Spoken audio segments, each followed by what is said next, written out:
Hello guys, welcome to the మెక్వల్. ఈ వీడియోలో మనం మెకానికల్ వర్కింగ్ ఆఫ్ మెటల్స్ ఈ కాన్సెప్ట్ మీద ఈ సెట్లో ఏ విధంగా బిట్స్ అడిగాడో, లైక్ ఏ విధంగా బిట్స్ అడిగే ఛాన్సెస్ ఉన్నాయో ఆ బిట్స్ అన్నీ కూడా మనం ఈ వీడియోలో డిస్కస్ చేద్దాం.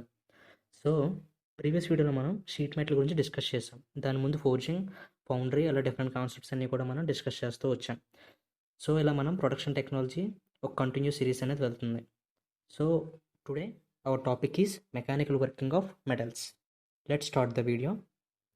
First bit. So mechanical working of metals అంటే ముందు తెలుసుకుందాం. మెకానికల్ వర్కింగ్ ఆఫ్ మెటల్స్ అంటే మెటల్స్ మీద మనం ఏ విధంగా ఆపరేషన్స్ అనేవి పెర్ఫామ్ చేయొచ్చు. సో వాటిని బేస్ చేసుకుని మనం ఆపరేషన్స్కి ఎటువంటి నేమ్స్ ఇచ్చాం, ఎటువంటి నోటేషన్స్ ఇచ్చాం, వాటి యొక్క ప్రాపర్టీస్ ఎలా చేంజ్ అవుతాయి, అవన్నీ కూడా మెకానికల్ వర్కింగ్ ఆఫ్ మెటల్స్లోకి వస్తుంది. మెయిన్గా 2 kinds వస్తుంది మనకి. ఒకటి hot working, second one cold working. వీటిని బేస్ చేసుకుని మనం కంప్లీట్ కాన్సెప్ట్ అంతా కూడా డిస్కస్ చేస్తాం. ఓకేనా? First bit.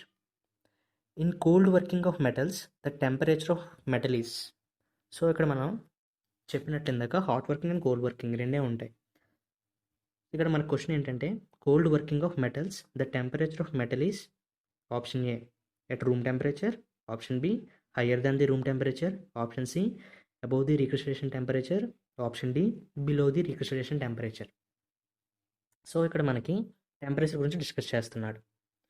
సో మనకి cold working and hot working దీని గురించి డిస్కస్ చేస్తున్నాం కాబట్టి టెంపరేచర్ గురించి మాట్లాడదాం. For suppose 0 degrees, 50 degrees, 100 degrees temperature నేను రేట్ చేస్తూ ఉన్నాను. మనకి కోల్డ్ అంటే ఎప్పుడు ఉంటుంది? కోల్డ్ అంటే తక్కువ టెంపరేచర్ ఉన్నప్పుడు ఉంటుంది. హాట్ అంటే ఎక్కువ టెంపరేచర్ ఉన్నప్పుడు ఉంటుంది. అది అందరికీ తెలిసిన పాయింటే. సో ఇక్కడ మనం బిట్ ఏం అడిగాడు మనకి? Cold working of metals the metal temperature is at room temperature hire than the room temperature అని అడిగాడు. So room temperature hire than the room temperature అనేది పాయింట్ కాదు. ఎందుకంటే మెటల్స్ అనేవి రూమ్ టెంపరేచర్ అన్నా hire than the room temperature అన్నా ఒకలాగే ఉంటుంది. బట్ మెటల్స్లో మనకి రీక్రిస్టలైజేషన్ టెంపరేచర్ అని చెప్పి ఒక టెంపరేచర్ ఉంటుంది. రీక్రిస్టలైజేషన్ టెంపరేచర్ అంటే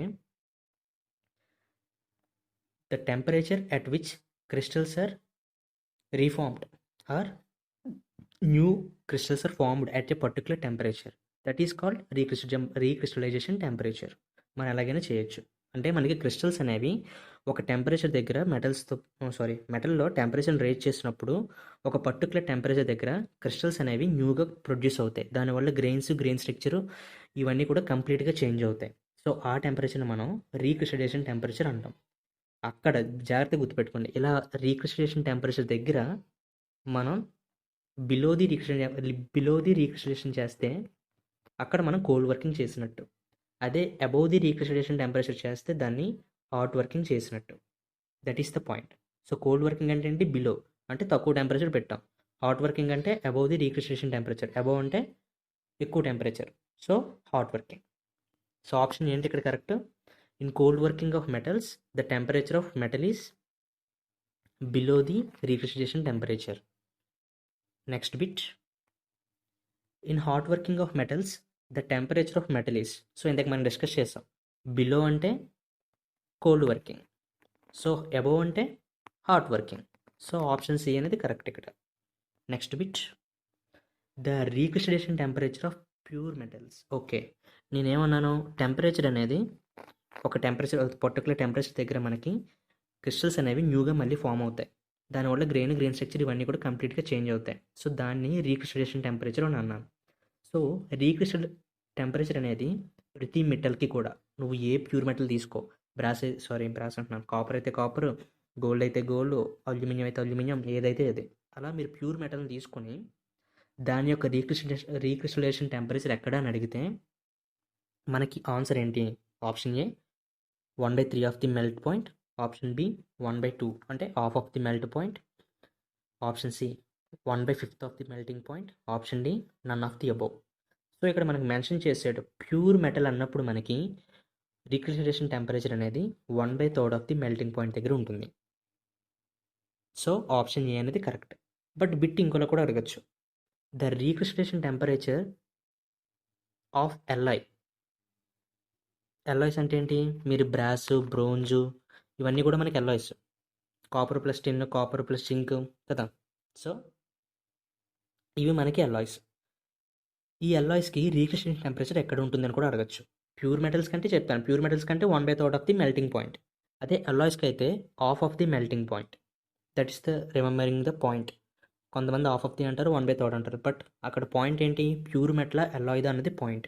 so 1/3 of the melting point ఎక్కడ ఉంటుంది, recrystallization for the pure metals. 1/2 or half of the melting point అనేది ఎక్కడ ఉంటుంది మనకి, రీక్రిస్టేషన్ టెంపరేచర్ ఉంటుంది. ఇక్కడ మెటల్ కాదు, melting point, spell mistake. So half of the melting point దగ్గర అంటే మనకి రీక్రిస్టేషన్ టెంపరేచర్ అనేది అల్లాయ్స్కి ఉంటుంది. సో ఆప్షన్ ప్యూర్ మెటల్స్కి అయితే option A correct.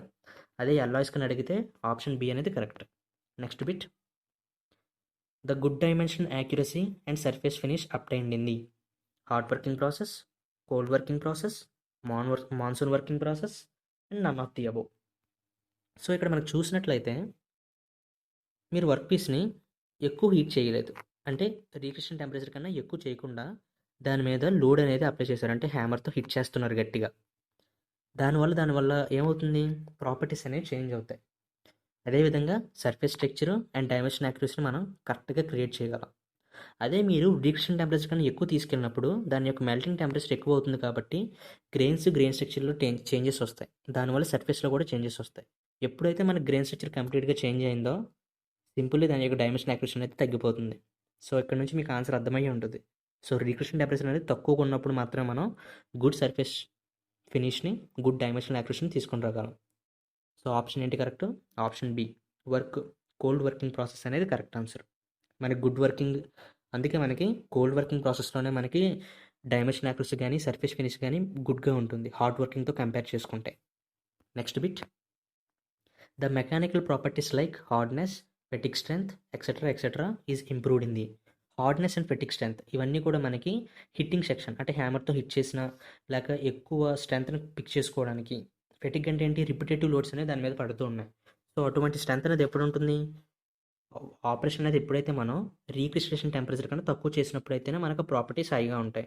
So simply option B again, cold working process అనేది option B is the correct answer for this bit. Next bit, the mechanical properties like elongation and reduction of area. Elongation and reduction of area అంటే మనకు సింపుల్గా తెలిసిందే. ఇప్పుడు మనం ఒక pen తీసుకున్నాం, ఒక ప్లాస్టిక్ పెన్ తీసుకుని దాన్ని బాగా హీట్ చేస్తాం. దాన్ని బాగా హీట్ చేసిన తర్వాత దాన్ని పట్టుకొని లాగితే ఏమవుతుంది, ఈజీగా ఎలాంగ్ అవుతుంది. అలాగే ఎలాంగ్ చేసిన దాన్ని మళ్ళీ మీరు దగ్గరగా నొక్కారనుకోండి, దాని యొక్క సెక్షన్ కూడా తగ్గుతుంది మనకి. సో సింపుల్గా చెప్పాలి అంటే ఎప్పుడైతే మనం రీక్రిస్టేషన్ టెంపరేచర్ కన్నా పెంచి, అంటే అబౌవ్ ది రీక్రిస్టేషన్ టెంపరేచర్ దగ్గర మనం ఆపరేషన్ చేస్తే అప్పుడు మనకి elongation and reduction of area అనే ప్రాపర్టీస్ బాగా ఇంప్రూవ్ అవుతాయి. సో ఇక్కడ దాన్ని బట్టి మనం చూసుకున్నట్లయితే ఆన్సర్ తెలుస్తుంది. ఆన్సర్ ఏ అనేది కరెక్ట్ ఆన్సర్. అక్కడే మనకి అబౌవ్ ది రీక్రిస్టేషన్ టెంపరేచర్ అనేది ఆపరేషన్ పెర్ఫామ్ అవుతుంది. Next bit, so next bit కాదు, ఇక్కడ హాట్ వర్కింగ్కి కోల్డ్ వర్కింగ్కి మధ్య మనకి డిఫరెన్స్ అనేది తెలియాలి. సో హాట్ వర్కింగ్ అంటే మనకి గుడ్ సర్ఫేస్ ఫినిష్ అనేది ఉండదు, పూర్ సర్ఫేస్ ఫినిష్ అనేది ఉంటుంది. అదేవిధంగా డైమెన్షనల్ యాక్యురసీ కూడా ఎక్కువగా ఉండదు, పూర్ డైమెన్షనల్ యాక్యురసీ అనేది ఉంటుంది. అదేవిధంగా defects like blow holes and cracks అనేవి మనకి హాట్ వర్కింగ్, సరిగ్గా రావట్లేదు ఇక్కడ, మళ్ళీ రాస్తాం. హాట్ వర్కింగ్, సో హాట్ వర్కింగ్లో మనకి పూర్ సర్ఫేస్ ఫినిష్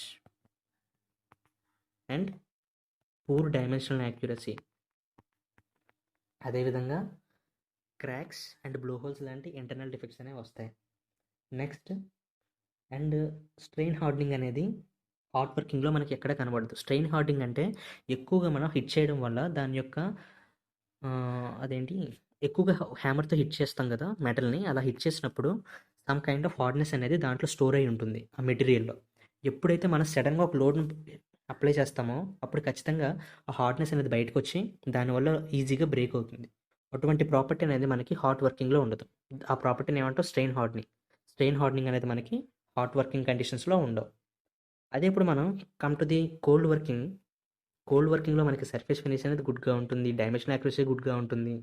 అదేవిధంగా మనకి బ్లో హోల్స్ అండ్ క్రాక్స్ ఇటువంటి ప్రాపర్టీస్, అంటే ఇటువంటి డిఫెక్ట్స్ అనేవి మనకి కోల్డ్ వర్కింగ్లో పెద్దగా కనబడవు. బట్ స్ట్రెయిన్ హార్డనింగ్ అనే ప్రాపర్టీ అనేది మనకి కోల్డ్ వర్కింగ్లో ఉంటుంది. ఈ పాయింట్ బాగా గుర్తుపెట్టుకోవాలి. మనకి స్ట్రెయిన్ హార్డనింగ్ అనేది కోల్డ్ వర్కింగ్లో మాత్రమే క్రియేట్ అవుతుంది, హాట్ వర్కింగ్లో క్రియేట్ అవుతుంది. అదేవిధంగా మనకి రెసిడ్యువల్ స్ట్రెస్సెస్, దాన్ని మనం ఇంటర్నల్ స్ట్రెస్సెస్ అని కూడా అంటాం. Strain hardening and internal stresses ఈ రెండు కూడా మనకి కోల్డ్ వర్కింగ్లో డెవలప్ అవుతాయి, హాట్ వర్కింగ్లో డెవలప్ అవ్వవు. అదొక పాయింట్ మీరు గుర్తుపెట్టుకోవాలి. ఇవన్నీ కూడా ఈ సెట్లో అడిగే బిట్ ఆన్సర్స్ ఉన్నాయి. ఎలాగా, in which of the following working process we can see the internal and residual stresses అని అడుగుతాడు. అప్పుడు మనకి కింద hot working, cold working, something anything else ఇస్తాడు మనకి. సో అప్పుడు మీరు ఆప్షన్ ఏం చూస్ చేయాలి? కోల్డ్ వర్కింగ్లో మనం ఈ రెండింటిని చూస్తాం, strain hardening and residual stresses. ఓకేనా? Next bit, collapsible tube like that of toothpaste is produced by. మనకి టూత్ పేస్ట్లో ట్యూబ్స్ చూసారు ఎలా ఉంటాయి? ఈ విధంగా ఉంటాయి కదా. సో టూత్ పేస్ట్ ట్యూబ్స్ అనేవి మనకి దేంతో తయారు చేస్తారని అడిగాడు. Direct extrusion, indirect extrusion, piercing and impact extrusion. మనం సింపుల్గా చెప్పాలి అంటే మనకి ఇది easy bit, number of times చూసుంటాం. ఆప్షన్ డి, ఇంపాక్ట్ ఎక్స్ట్రూషన్ అనేది మనం టూత్ పేస్ట్ ట్యూబ్స్ని ప్రిపేర్ చేయడానికి యూజ్ చేస్తాం. టూత్ పేస్ట్ ట్యూబ్స్ని అలాగే మీరు ఇంగ్లీష్లో కూడా అనొచ్చు, దాన్ని కొలాప్సిబుల్ ట్యూబ్స్ అని కూడా అనొచ్చు. ఓకేనా? ఆప్షన్ డి అనేది correct. Next bit, each of two working rollers is backup by 2 or more larger backup rollers is called. For suppose ఇది నా బ్లూమ్ ఆర్ బ్లాక్ ఏదో ఒకటి అనుకుందాం, దాని మీద రోలర్స్ ఉన్నాయి. సో ఈచ్ రోలర్కి ఇంకో 2 సపోర్టింగ్ రోలర్స్ ఇలా ఉన్నాయి. ఇలా ఆ రోలర్స్కి ఇంకో సపోర్టింగ్ రోలర్స్ ఇస్తూ వచ్చామనుకోండి, అటువంటి రోలింగ్ మిల్ని క్లస్టర్ రోలింగ్ మిల్ అంటాం. ఓకేనా? సో ఆప్షన్ బి అనేది కరెక్ట్ ఆన్సర్ ఇక్కడ. కంటిన్యూస్ అంటే ఏంటి? ఈ విధంగా ఇంకా కంటిన్యూస్గా ఉంటూనే ఉంటాయి, వెనకాల సపోర్టింగ్ స్ట్రక్చర్ ఉండదు. 4 హై రోలర్ అంటే 4 ఉంటాయి, ఆ 4 రోలర్స్ దాన్ని కంట్రోల్ చేస్తుంది. So that's the point. Cluster roller is called each of 2 working rollers is backup by the 2 or more of the large back rollers is called cluster rolling mill. So ఇక్కడ మనం metal working of మెటల్స్లో మనం rolling గురించి discuss చేస్తాం, extrusion గురించి discuss చేస్తాం, drawing గురించి discuss చేస్తాం. Drawing అంటే ఏంటి? Tube drawing and wire drawing ఆ సెక్షన్ వస్తుంది. షీట్ మెటల్ డ్రాయింగ్ వేరు. ఓకేనా? Next bit, the structural section like rails and I beams. మనకు తెలిసిందే, రైల్స్ అంటేనే ఐబీమ్ సెక్షన్లా ఉంటాయి మనకి చూడడానికి. సో ఇటువంటి సెక్షన్స్ని మనం దేని ద్వారా ప్రిపేర్ చేస్తామని అడిగాడు. సో దేని ద్వారా ప్రిపేర్ చేస్తాం? హాట్ రోలింగ్ ద్వారా మనం ఐబీమ్స్ అండ్ రైల్ సెక్షన్స్ని ప్రిపేర్ చేస్తాం. Next bit, the metal extrusion process is generally produced by. Extrusion అంటే సింపుల్లీ మనకి చివరిన ఒక సర్కిల్ అయితే సర్కిల్, రెక్టాంగిల్ అయితే రెక్టాంగిల్, స్క్వేర్ అయితే స్క్వేరు, హెక్సాగాన్లు అయితే హెక్సాగాన్లు, ఆ సెక్షన్ పెట్టి అదే స్ట్రక్చర్తో మనం యూనిఫామ్గా దాన్ని ప్రొడ్యూస్ చేస్తాం. ఫర్ సపోజ్ నేను సర్కిల్ హోల్ పెట్టాను, వెనకాల ఒక హాల్ట్ మెటల్ని పెట్టి దాని ద్వారా పాస్ చేస్తే మనకి ఒక సర్క్యులర్ షాఫ్ట్ అనేది బయటకు వస్తుంది.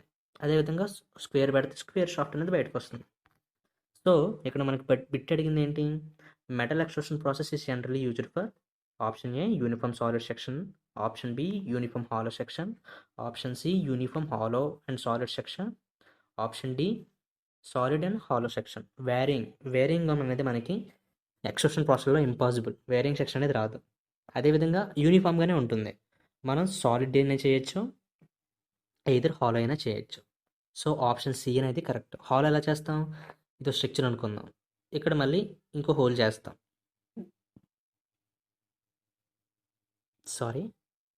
యూనిఫామ్ హాలో మెటల్ ఎక్స్ట్రక్షన్ అనేది యూనిఫామ్ హాలో సెక్షన్కి యూజ్ అవ్వదు. సో పైన పెట్టాను. ఓకే, ఆప్షన్ ఏ అనేది కరెక్ట్. యూనిఫామ్ సాలిడ్ సెక్షన్స్ మాత్రమే ప్రిపేర్ చేయడానికి మెటల్ ఎక్స్ట్రక్షన్ ప్రాసెస్ అనేది యూజ్ అవుతుంది. ఓకేనా? సో ఈ బిట్ మీరు గుర్తుపెట్టుకోవాలి. Extrusion process is used for producing the uniform solid sections, not for the hollow and not for the wearing. Next bit, the increase in hardness due to cold working is called. ఇది మనకి easy bit. The increase in hardness due to cold working is called induction hardening. Option D is correct answer. So ఇటువంటి బిట్లు మనం స్టాండర్డ్గా ఉంటాయి, వీటిని concept వైజ్గా మనం చదువుతున్నప్పుడు వాటి గురించి డిస్కస్ చేస్తాం. సో వాటి గురించి మనం మెయిన్గా ఇప్పుడు చెప్పట్లేదు. సో ఇండక్షన్ హార్డనింగ్ అనేది మనకి increasing the hardness due to cold working, that is called induction hardening. Next bit, so this is the end of the document. So ఇటువంటి బిట్స్ అనేవి మనకి మెకానికల్ ప్రాపర్టీస్ ఆఫ్ మెటల్స్లో మనకి అడిగే ఛాన్సెస్ ఉన్న bits. So this is the end of the video. Thanks for watching.